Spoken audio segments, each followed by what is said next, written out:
Hi friends, welcome to J&K YouTube channel.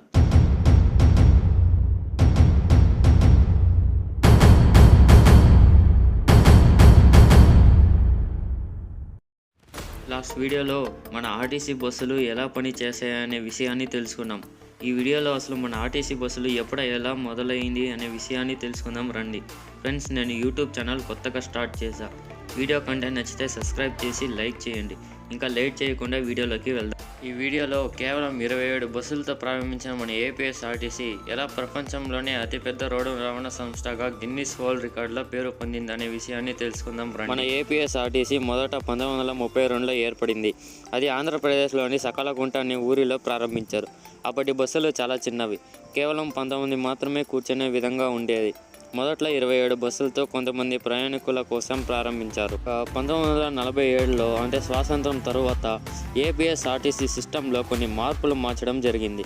ఇంకా ఇక్కడి నుంచి 3 సంవత్సరాల తర్వాత అంటే 1950 నాటికి ఏపీఎస్ఆర్టీసీ ఒక ముఖ్యమైన సంస్థగా ఎదిగింది. 1958 జనవరి 11వ నాటికి ఏపీఎస్ఆర్టీసీ రోడ్ ట్రాన్స్పోర్ట్ కార్పొరేషన్ చట్టం 1950 కింద స్థాపించబడింది.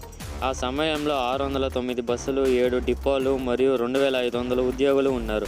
గ్రామీణ మరియు పట్టణ ప్రాంతాలను కలుపుతూ ఏపీఎస్ఆర్టీసీ తన సేవలను వేగంగా విస్తరించింది. ముఖ్యంగా హైదరాబాద్ వంటి నగరాల్లో ప్రత్యేక సిటీ బస్సులతో సేవలు ప్రారంభించబడింది.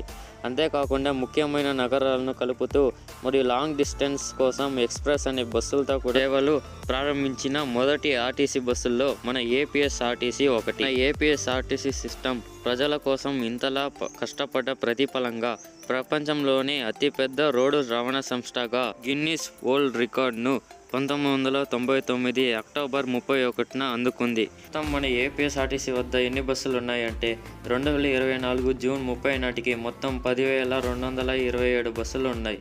వీటిలో 2,507 అద్దె బస్సులు కాగా 8,273 సొంత బస్సులుగా ఉన్నాయి. ఏపీఎస్ఆర్టీసీ సంస్థ 423 బస్ స్టేషన్లు, 129 డిపోలు మరియు 357 బస్ షెల్టర్తో విస్తృతంగా ప్రజలకు సేవలు అందిస్తుంది.